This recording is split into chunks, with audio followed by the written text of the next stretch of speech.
Vous écoutez. Garde-toi bien mon cœur de Rosemary Carter. Narration de Mirail.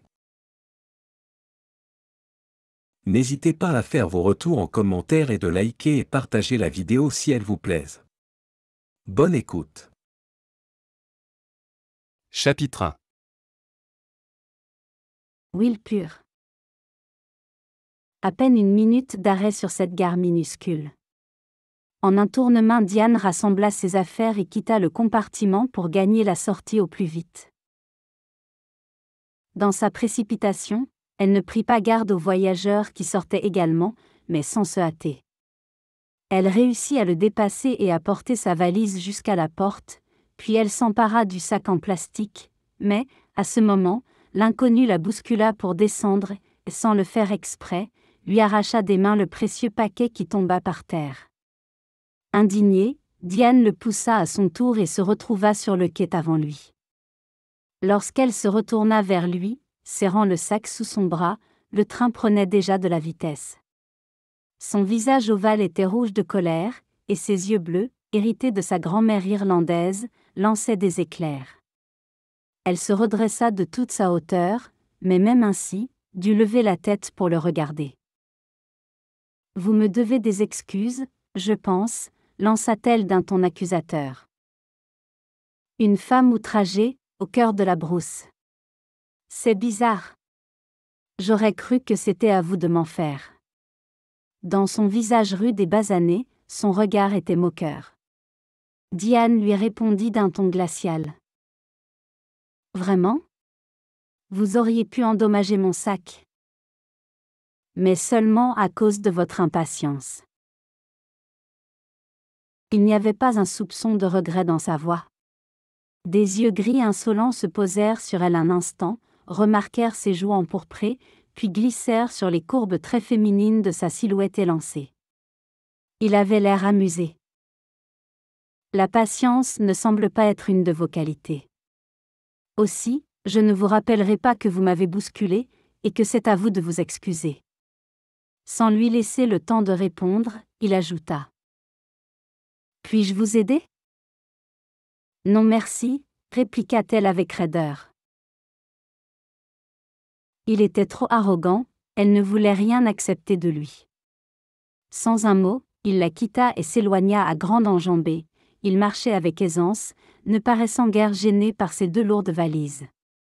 Avec un léger effort, elle détourna les yeux de sa silhouette qui disparaissait et réfléchit à ce qu'elle devait faire maintenant. Avant son départ de Johannesburg, son père lui avait demandé avec inquiétude comment elle comptait se débrouiller, une fois arrivée à Willpur. Et sa mère avait ajouté d'un ton désespéré. « Si seulement je savais où va te mener ton impulsivité. » Diane leur avait répondu posément, essayant de les rassurer, mais restant fermement sur ses positions. Il était impossible de prévoir tout l'itinéraire depuis Johannesburg. D'après la carte, Willpur était, sur la ligne principale de chemin de fer, l'arrêt le plus proche du parc du Crocodile, la réserve d'animaux où travaillait John. À la gare, elle se renseignerait pour prendre un taxi ou un train en correspondance. La première partie du voyage s'était effectuée sans problème, et il n'y avait pas de raison de penser que la suite ne se déroulerait pas aussi bien. Elle posa ses bagages et regarda autour d'elle. Le chef de gare n'était pas là, il y avait un guichet, mais fermé. Depuis la disparition de ce grand étranger arrogant, le quai était désert. Pour la première fois, Diane sentit un doute l'assaillir. Un instant, elle se prit à regretter d'avoir refusé l'aide de ce voyageur. C'était stupide, se dit-elle avec fermeté, en se dirigeant vers l'extrémité du quai. Elle allait devenir la femme d'un gardien de réserve, elle devait donc apprendre à se débrouiller seule. Il y aurait des moments de solitude, pas totale bien sûr, John serait présent, et tous les soirs, elle attendrait son retour avec impatience. Mais elle serait parfois obligée, en cas d'urgence, de prendre des décisions elle-même. Le ciel était d'un gris plombé, et sur la nature, planait l'accalmie annonciatrice de la tempête. Au bout du quai, elle aperçut, à quelques centaines de mètres, un groupe de maisons. Quelques cheminées fumaient, elle n'était pas seule. Elle releva courageusement la tête.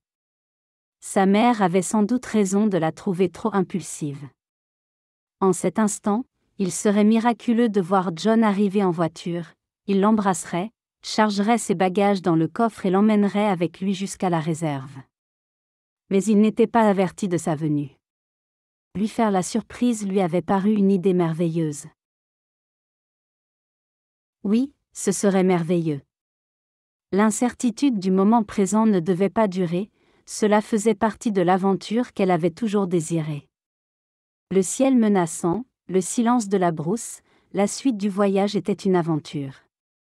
Il y aurait aussi l'étonnement de John lorsqu'il la verrait, et lorsqu'elle lui montrerait la robe de mariée.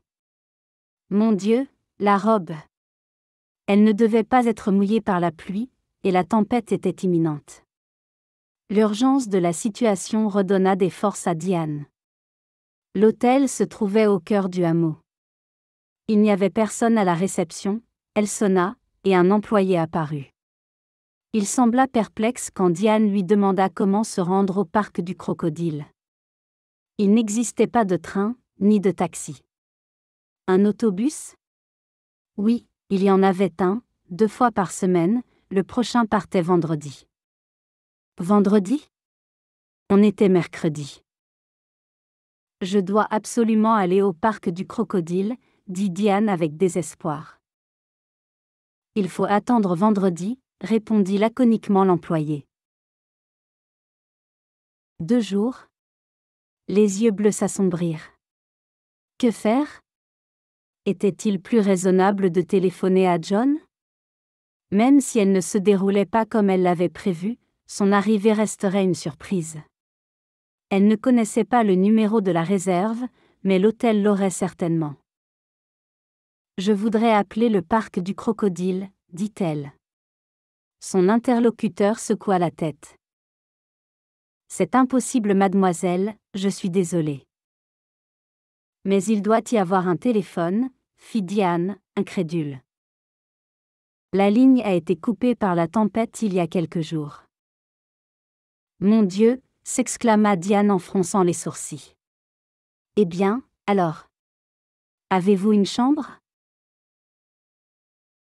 Elle avait dû attendrir l'employé, car il l'aida à monter ses bagages.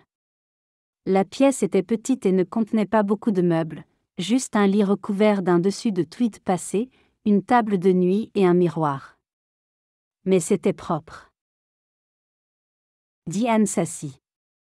2 jours d'attente. Comment s'occuperait-elle? Elle avait un roman dans sa valise, mais il se lirait rapidement. Comment passer le temps ensuite? Elle se rappela sa décision, elle devait apprendre à se débrouiller, c'était là sa première épreuve. Elle se leva et s'approcha de la fenêtre. Elle vit un paysage désolé. Le ciel s'était encore assombri, et par moments, des éclairs l'illuminaient. La pluie n'allait pas tarder. Le vent s'était levé, courbant les épis dans les champs et faisant craquer les arbres à caoutchouc avec un bruit sinistre. Huile pure? Cela signifiait, le ruisseau bordé de saules. Le temps se remettrait peut-être d'ici demain, et elle pourrait aller se promener. Elle irait pique-niquer au bord de l'eau, sous les saules. Mais il fallait trouver une distraction pour cet après-midi et ce soir. La pensée de rester jusqu'au dîner dans cette chambre minuscule ne l'enchantait guère. Elle descendrait au salon et y prendrait une boisson fraîche. Dieu merci, elle avait emporté assez d'argent pour tenir quelques jours. Mais, après cette marche depuis la gare, elle se sentait poussiéreuse et décoiffée. Elle prit une douche et se changea. Puis elle se maquilla. Elle ne rencontrerait personne, sauf peut-être l'employé de la réception qu'elle ne désirait certes pas impressionner, mais, à 23 ans, Diane savait déjà qu'une femme était plus à son aise quand son visage était attrayant. Une ombre de bleu sur les paupières, une touche de mascara, dans le miroir, des yeux bleus la fixèrent, éclairant une petite figure ovale encadrée de jolies boucles brunes. Elle se sentit de meilleure humeur. Le salon était vide. Comme la chambre, il était propre, mais pauvrement meublé. Sur la table était posée une pile de journaux. Elle pourrait les parcourir, lentement, et quand elle aurait fini, le vent aurait peut-être cessé, ou bien il serait l'heure de dîner. Elle s'assit sur un canapé à 2 places et commença de lire un article sur le braconnage. Tout ce qui concernait les animaux dans leur environnement naturel faisait partie du travail de John, par conséquent, intéressait Diane. John avait toujours eu une passion pour les animaux. Et comme, depuis des années, il était son compagnon bien-aimé, Diane avait appris tout ce qu'elle pouvait à ce sujet, pour lui faire plaisir. Elle était profondément absorbée par sa lecture quand on l'interrompit. « Puis-je me joindre à vous ?» Étonnée, elle releva la tête. Elle fut rassurée en voyant le visage de l'inconnu qui la regardait. Il était jeune et beau, des fossettes creusaient ses joues, et ses yeux verts scintillaient. « Je vous en prie, » dit-elle en souriant. Je commençais à me demander si j'étais la seule cliente ici. Elle se sentit mal à l'aise lorsqu'il s'assit à côté d'elle sur le canapé, et non sur la chaise, comme elle l'avait pensé. Quel gâchis ce serait! Son sourire était si engageant qu'elle ne fut pas offensée par ses paroles. L'hôtel commence à se remplir maintenant.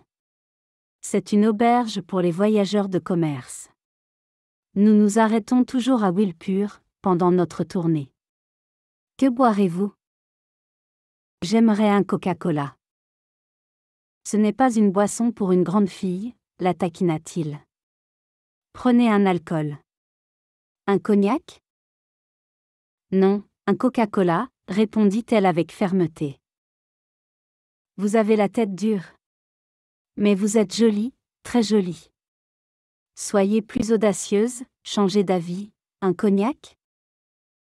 Je suis têtue, vous l'avez dit, lui rappela-t-elle, cachant sa nervosité sous un sourire. Je le suis moi aussi. Calmez-vous ma mignonne. Nous avons tout notre temps, pour nous amuser. Non, merci, je m'en tiendrai au Coca-Cola. Elle essaya, aussi discrètement que possible, de s'éloigner de lui sur le canapé. On leur servit les boissons.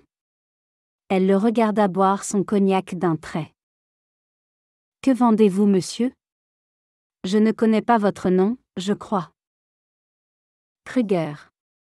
Marnie Kruger. Et vous vous appelez Diane O'Brien. Je l'ai vu dans le registre. Que vendez-vous, monsieur Kruger? Répéta Diane, de plus en plus mal à l'aise. Des sous-vêtements pour dame. Il lui posa la main sur l'épaule. Vous ne voudriez pas faire le mannequin pour moi, Diane? La jeune fille était d'une nature impulsive. Elle était tendre aussi et n'aimait pas faire du mal aux gens. Mais, sous sa gentillesse, se cachait une vivacité d'humeur qui devenait terrible quand on la provoquait. Elle la tenait, comme le bleu de ses yeux, de sa grand-mère irlandaise. « Laissez-moi, monsieur Kruger !» s'écria-t-elle. « Viens, ma jolie !» Son sourire était devenu franchement lubrique. « Nous pourrions nous amuser, tous les deux. » Vous vous êtes trompé d'adresse, monsieur Kruger. Elle tenta de s'échapper, mais il resserra son emprise, ses doigts s'enfonçant douloureusement dans son bras. Elle essaya d'appeler au secours, mais une main s'abattit sur sa bouche. Sa colère, à présent, était mêlée de crainte. Même si elle criait, personne probablement ne viendrait à son aide. Il ne semblait pas y avoir d'autres hôtes dans l'hôtel. Quant à l'employé, il ne se risquerait sans doute pas à offenser un bon client. C'était une autre leçon de débrouillardise, pensa-t-elle, et elle mordit à pleine dans la main qui la bâillonnait. Monsieur Kruger laissa échapper un cri de douleur et retira sa main. Diane saisit l'occasion, elle bondit sur ses pieds et courut vers la porte. Mais, plus rapide qu'elle, il la rattrapa et la tourna violemment vers lui. Son expression était méchante. Mais, au moment où il levait le bras pour la frapper, il fut brusquement tiré en arrière. Avec une grimace, il laissa échapper quelques jurons, puis se calma tout à coup, à la vue de l'homme qui, impassible, le toisait de toute sa hauteur. Stupéfaite, Diane écarquilla les yeux. Cet inconnu était le voyageur avec qui elle avait eu une altercation à la gare. « Que diable faites-vous donc » lâcha Marnie Kruger d'une voix âpre. « Je mets fin à une scène odieuse. » Il avait serré les lèvres, mais il jeta à Diane un regard moqueur. Marnie Kruger examina sa main et les traces de la morsure sur sa paume. « Elle m'a mordu, la petite garce. » Le sauveteur de Diane le secoua, puis le rejeta. « Attention à vous. Vous l'avez provoqué, je le sais. » Monsieur Kruger dut être intimidé par la force de ce grand inconnu, car il ouvrit la bouche, puis la referma, il regarda Diane d'un air menaçant et sortit de la pièce sans demander son reste. « Merci, » commença Diane, toute tremblante. « Vous m'avez sauvé d'un destin pire que la mort ?» Ses yeux gris brillèrent.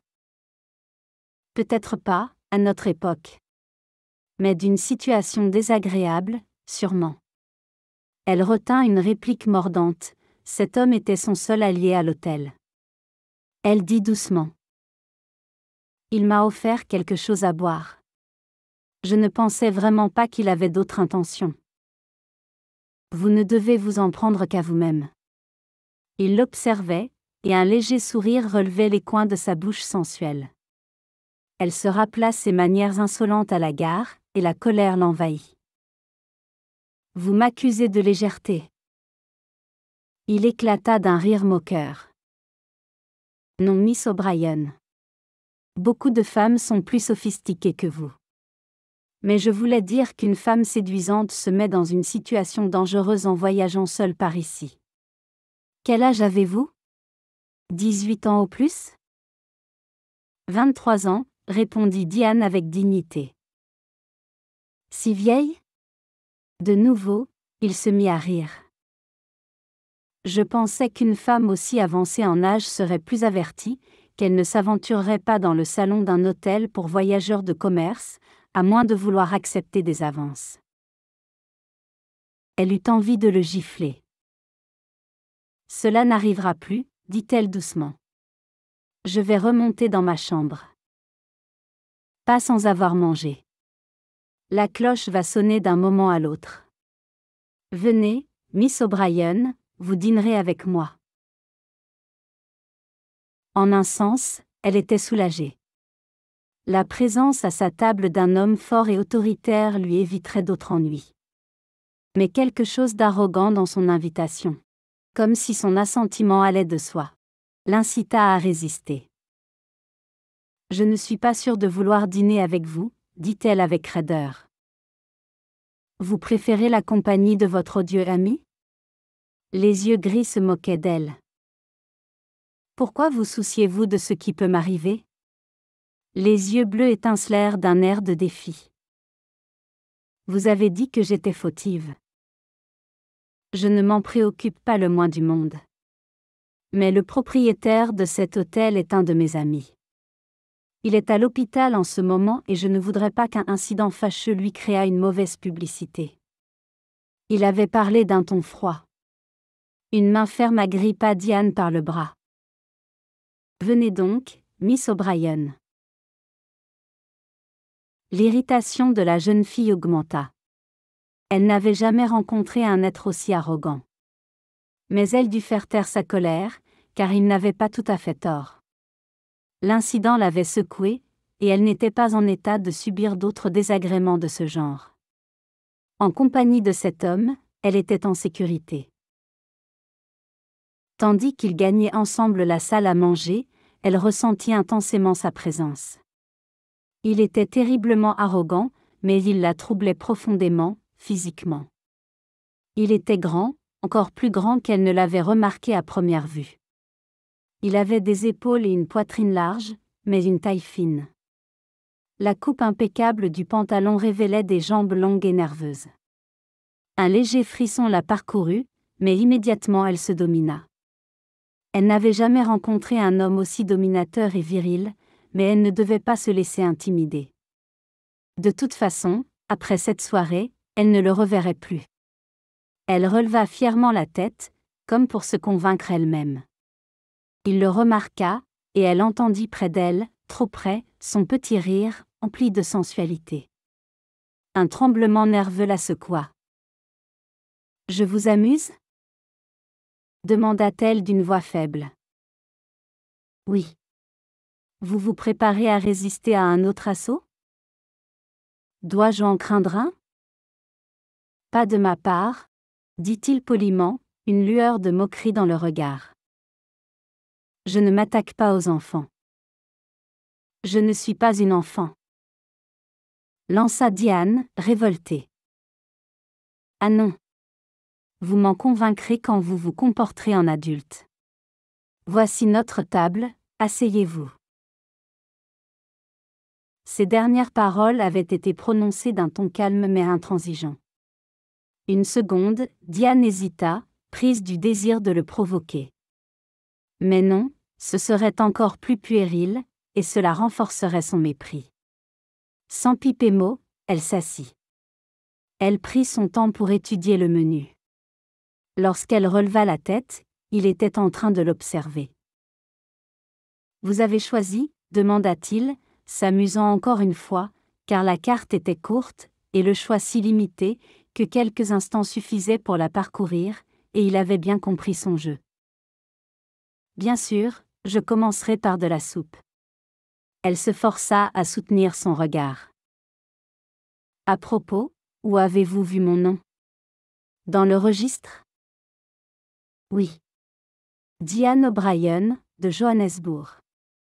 Et célibataire, je suppose, ou bien vous avez laissé votre bague de fiançailles chez vous ?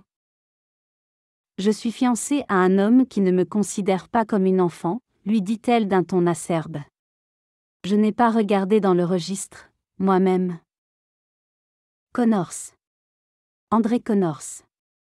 Votre fiancé vous permet de voyager sans lui à travers la brousse ? Il continuait donc à la traiter en enfant. Eh bien, elle allait lui apprendre. Mais oui. Elle lui décocha un sourire charmeur. Et je suis justement en route pour le rejoindre, nous allons nous marier. Félicitations. Son charme l'avait laissé impassible. La soupe est en train de refroidir. Mangez-la, vous en aurez besoin. Elle lui jeta un regard étincelant, mais il resta froid, et amusé. Comment John aurait-il réagi, s'il avait été là ? Aurait-il frappé cet homme, comme il le méritait ? Ou aurait-il souri et, d'un haussement d'épaules, pris cette insolence comme une plaisanterie ? L'image de son fiancé la calma. John ne se serait pas battu, il était fort, mais c'était un être doux. Ce n'était pas digne de s'abaisser à agir comme des animaux. Trop souvent, le caractère impulsif de Diane lui jouait de mauvais tours.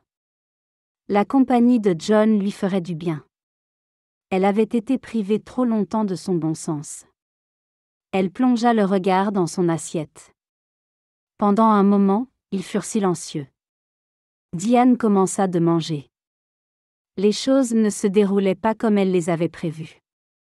À l'heure qu'il était, elle aurait dû être à la réserve, occupée avec John par les préparatifs du mariage.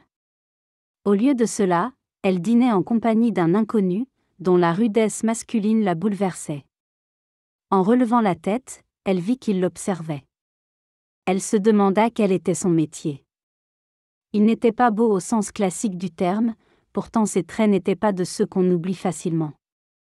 Il révélait un mélange de dureté et de sensualité, teinté d'une brutalité latente. Sans raison, elle frissonna. Elle se laissait impressionner de façon absolument ridicule. Elle s'était redressée pour lui poser une question, elle n'allait pas reculer. « Monsieur Connors, connaissez-vous une réserve d'animaux, appelée le parc du crocodile ?» « Oui, très bien, » répondit-il d'une voix égale. « Vraiment ? Vous y travaillez ? » « Non, Mais pas très loin de là. Les yeux de Diane se mirent à briller, et ses lèvres entr'ouvertes laissèrent apparaître des petites dents parfaitement rangées. Vous y allez ? Il fit un signe affirmatif de la tête. Ce soir ? Diane retint son souffle, dans l'attente de sa réponse. Demain. C'est merveilleux, s'exclama-t-elle, oubliant la crainte qu'il lui inspirait. Alors, je n'ai pas besoin d'attendre le bus, je peux partir avec vous, et... Je n'ai pas l'intention de vous emmener où que ce soit, interrompit-il durement. Mais vous avez dit que vous alliez dans cette direction, et... Diane s'arrêta, et ses yeux s'assombrirent, elle se sentait de plus en plus confuse. Elle reprit plus calmement. Vous ne voulez pas m'y conduire ? C'est à mon tour de poser des questions. Son expression était véritablement menaçante. D'abord, pourquoi allez-vous au parc du Crocodile ? Ceci n'est pas votre affaire, répondit-elle, relevant le menton d'un air de défi. C'est vous qui demandez une faveur, jeune fille. Il avait le dernier mot. Il esquissa un sourire cynique. Son sarcasme l'avait irrité, et il le savait. Mais, si elle voulait partir avec lui, elle devait répondre à sa question. Je suis en route pour rejoindre mon fiancé. Comment s'appelle-t-il ? John Lang. Une lueur étrange traversa ses yeux gris, mais si éphémère qu'elle se demanda si elle ne l'avait pas imaginé. C'est intéressant, dit-il d'un air énigmatique. Un moment, elle le regarda, muette. Pourquoi un mot seulement, prononcé avec une inflexion particulière, aurait-il le pouvoir de la faire se sentir si jeune et si vulnérable, si pleine de doutes aussi ? Vous connaissez John ? demanda-t-elle, hésitante. Bien sûr. Il a dû parler de moi. Non, autant qu'il m'en souvienne. De nouveau, son expression la mit mal à l'aise. Elle se mordit la lèvre et reprit résolument. Cela ne m'étonne pas. Johnny ne se confie pas à n'importe qui. C'est très sage de sa part, répondit-il laconiquement. Il pouvait continuer des heures à se disputer ainsi, pensa Diane. Mieux valait s'en tenir là, et prendre une décision. Elle répéta sa question avec toute l'assurance dont elle était capable, pour qu'il se sentît obligé d'accepter. Pouvez-vous m'emmener ? Vous connaissez déjà la réponse. John aurait aimé que vous le fassiez. Elle ne se rappelait pas qu'on se fût jamais adressé à elle avec autant de brusquerie. Il aurait apprécié ce geste, je le sais. John est-il prévenu de votre arrivée ? Non. Je m'en doutais. Malgré vos remarques sur sa réserve. Il sourit. Il aurait mentionné quelqu'un d'aussi important que sa future femme. Je voulais lui faire une surprise. Quand j'ai su qu'il n'y avait pas de bus avant vendredi, j'ai pensé téléphoner au parc du Crocodile, mais la ligne est coupée. Je vois. Il la fixa d'un air méditatif. Son visage était impénétrable. Elle le regarda avec une lueur d'espoir. Vous restez donc sur vos positions ? Absolument. Et je vous conseillerais même d'attraper le prochain train pour Johannesburg. Diane l'observa un long moment, essayant en vain de deviner ses pensées, cachées derrière un masque impassible. Elle reprit la parole, d'une voix à nouveau provocante. Je ne connais pas vos intentions, monsieur Connors, mais, si vous espérez me décourager, vous n'avez certainement pas réussi. Je n'abandonne pas facilement. Si je ne trouve pas d'autre moyen pour atteindre le parc du Crocodile, je prendrai le bus vendredi. Il l'étudiait, une étincelle d'ironie passa dans ses yeux. Diane retint son souffle, irritée par son insolence. Comme vous voudrez, dit-il froidement. Il essayait donc de lui faire rebrousser le chemin. Elle lui jeta un coup d'œil glacial. Puis elle se concentra sur son dîner, qui lui parut avoir un goût de carton.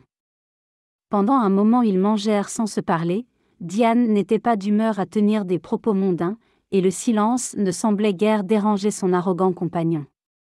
Il avalait son repas avec un plaisir évident. Si leur conversation l'avait irrité, lui, au contraire, n'en paraissait aucunement affecté. De temps à autre, lorsqu'il regardait dans son assiette, elle pouvait l'étudier sans qu'il s'en aperçût. Il était vraiment l'homme le plus désagréable qu'elle eût jamais rencontré. Il portait des vêtements assez ordinaires. Sur quelqu'un d'autre, on ne les aurait pas remarqués, mais, sur André Connors, ils avaient l'air bien coupés. Il avait des mains longues et brunes, des doigts fins. Des mains puissantes, pensa Diane, et habiles. Elle avait déjà senti ses doigts sur son épaule, et maintenant, malgré elle, elle se demandait ce qu'elle éprouverait s'il la caressait. Grand Dieu, était-elle donc folle? Elle trouvait André Connors l'homme le plus détestable au monde et pourtant elle imaginait le contact de ses caresses. Elle baissa les yeux dans son assiette et se força à manger. Mais elle ne put résister à l'envie de le regarder à nouveau. Cet homme lui déplaisait et la fascinait à la fois. Il releva brusquement la tête, la prenant au dépourvu. Ses yeux gris plongèrent dans son regard bleu, ils brillaient de leur ironie habituelle. Cela semblait impossible, mais, Diane en eut l'impression, il s'était rendu compte qu'elle l'observait. André Connors devait être profondément sensible à tout ce qui se passait autour de lui, elle en avait la conviction intime. Je me demandais, remarqua-t-elle aussi calmement que possible, pourquoi vous êtes si opposé à l'éventualité de m'emmener avec vous. Il haussa légèrement les épaules. Je croyais le sujet clos. Vous estimez le voyage trop dur pour moi, n'est-ce pas?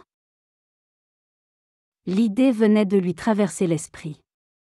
Il leva les sourcils d'un air méditatif, et Diane eut l'impression d'être tombée juste. Je ne suis pas la princesse qui sentait un petit poids à travers plusieurs matelas, monsieur Connors. Vraiment? Son sourire malicieux laissa apparaître des dents d'une blancheur éclatante. Est-ce une invitation à éprouver la souplesse de votre lit? L'insolence de cette question lui coupa le souffle. Comment osez-vous, monsieur Connors? Attendez que je le dise à John. Vous croyez qu'il réagira comme une vierge effarouchée? Devenez adulte, petite Miss O'Brien. Petite Miss O'Brien. Il la traitait en écolière, naïve et innocente. La colère s'empara d'elle. Elle réussit avec peine à se contenir, elle s'était déjà fait un ennemi aujourd'hui, cela suffisait. Le moment viendrait où elle pourrait dire à monsieur André Connors exactement ce qu'elle pensait de lui. Toutefois, elle n'avait jamais été remise à sa place si brutalement et si grossièrement. Ses joues s'empourprèrent, puis pâlirent. Son souffle devint plus rapide. Elle le fixa, et il la dévisagea à son tour, calmement, nullement démontée. Elle fut incapable de soutenir son regard. D'un mouvement brusque, elle posa son couteau et sa fourchette, et muette, se leva de table. André Connors l'observait, sans un soupçon de repentir. Il ne fit aucun effort pour s'excuser ou la retenir. Merci de nous avoir écoutés. N'oubliez pas d'aimer et de partager la vidéo. À bientôt.